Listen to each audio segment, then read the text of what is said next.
দর্শক, সুইয়ের মধ্যে সুতো প্রবেশ করানো কিছুটা জটিল কাজ। আপনারা যেটা করবেন, একটা ব্রাশ নেবেন, তারপরে সুইটা নেবেন, ব্রাশের উপরে সুতো রেখে ওই সুইয়ের ফুটার উপর চাপ দিলে, একটা কাঠি দিয়ে টান দিলে কিন্তু চমৎকারভাবে সুইয়ের মধ্যে সুতা ঢুকে যাবে। তারপরে দেখুন, লকের মধ্যে যদি চাবি ভেঙে আটকে যায়, আপনারা একটা ব্রাশ নেবেন, ব্রাশের মাথাটা কেটে ফেলবেন, তারপরে আগুন দিয়ে মাথাটা একটু পোড়াবেন, পুড়িয়ে ওই ভাঙা অংশের উপর চাপ দিয়ে কিছুক্ষণ ধরে থাকলে আটকে যাবে ওই চাবির সাথে, এটা কিন্তু বের হয়ে আসছে। এরপরে দেখুন, এরা একটা বুদ্ধি করেছে, সেটা হচ্ছে কমলার জুস বানানোর জন্য। দেখতে পাচ্ছেন বাচ্চারা কিন্তু কমলার জুস পছন্দ করে, আপনারা ঠিক এইভাবে বাঁশ দিয়ে বানিয়ে কিন্তু কমলার জুস খেতে পারবেন। এরপরে দেখুন, সিগারেটের ছাই একটা ওই টিস্যু পেপারের মধ্যে নিয়েছে, তারপরে ঘষা দিলে এটাতে আগুন জ্বলছে। ব্যাপারটা আপনারা অতটা সিরিয়াসলি নেবেন না, কারণ এর ভেতরে লাল একটা কিছু ছিল যেটা আমি বুঝতে পারিনি। আপনারা বুঝতে পারলে কমেন্ট করে জানাবেন। দেখুন, এটা আগুন জ্বলে গেছে। এরপরে দেখুন, চাবির কপি রাখা কিন্তু ভালো।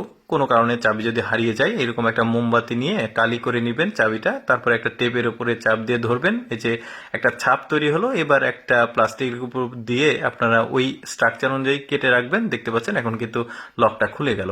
এরপর দেখুন, বেসিনের যে পাইপ থাকে, ওই পাইপের মধ্যে অনেক সময় ময়লা জমে, পানি কিন্তু বন্ধ হয়ে যায়। আপনারা যেটা করবেন, এরকম একটা ছোট্ট বাচ্চাদের বেলুন নেবেন, তারপরে বেলুনটাকে এভাবে কেটে এই যে বোতলটা এখন চাপ দিলে এই যে ময়লাগুলো বের হয়ে আসবে। এটা একটা রং দিয়ে ময়লাকে বোঝানো হয়েছে। এরপরে দেখতে পাচ্ছেন পাইপের মুখ লক করার জন্য একটা বেশ চমৎকার পদ্ধতি। এই যে দেখতে পাচ্ছেন, এরকম একটা ছোট্ট বোতল কেটে পাইপের মুখ এভাবে কিন্তু লাগিয়ে লক করা যাবে। ওই যে প্রাণ লিচি ড্রিঙ্কস আছে, এরকম বোতল পাওয়া যায়। তো যাই হোক, টেপ কাটার জন্য কিন্তু একটু কঠিন হয়, তো এভাবে একটা ভাঁজ করে নিয়ে ভাঁজ করে নেবেন, তারপরে একটু জোরে করে টান দিলে কিন্তু টেপটা সুন্দরভাবে কেটে যাবে। এরপর দেখুন, মোবাইলের নিচে ওই যে সাউন্ড ক্যান্সেলেশন যে মাইকগুলো থাকে, এগুলোতে ময়লা জমে। তো আপনারা যেটা করবেন, একটা চুইংগাম নিয়ে চিবিয়ে ওইটার উপর চাপ দিয়ে ধরে থাকবেন। এখন ওই ফুটোর মধ্যে যে ময়লাগুলো থাকবে, এটা কিন্তু চমৎকারভাবে বের হয়ে আসবে। আরও কিছু টেকনিক দেখাবো, আপনারা পুরোপুরি ভিডিওটা দেখতে থাকুন। যেমন এইটা কিন্তু আবার ইলেকট্রিশিয়ান যারা আছে, কারেন্টের কাজ করে, তাদের জন্য দরকার হবে। ওই যে দরজার যে লকটা থাকে, ওইটা নিয়ে তারপরে ওই যে রেজারের যে ব্লেডটা থাকে, ওইটা এটার সঙ্গে লাগালে এটা সুন্দরভাবে তার কিন্তু এখন কাটা যাবে। যারা কারেন্টের কাজ করে তাদের কিন্তু এটা প্রয়োজন হবে। তারপরে দেখুন, চমৎকার একটা চেয়ার বানিয়েছে, কিছুই না, জাস্ট বাঁশকে মুয়ের মতো করে একটা সুন্দরভাবে স্ট্রাকচার করেছে। তারপরে দেখুন, বস্তা দিয়েছে, এখন কিন্তু এটাকে বসা যাবে। বেশ চমৎকার বুদ্ধি।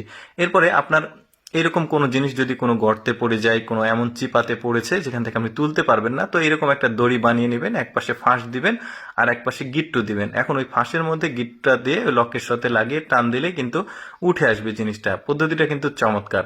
দর্শক, আমি সবসময় চেষ্টা করি আপনাদের সামনে প্রয়োজনীয় ভিডিওগুলো উপস্থাপন করার। এইরকম ভিডিও প্রতিদিন দেখতে আমাদের লেটস গো ফেসবুক পেজটি ফলো রাখতে পারেন। আর আজকের এই বুদ্ধির ভিডিওটি কেমন লাগলো অবশ্যই কমেন্ট করে জানাবেন।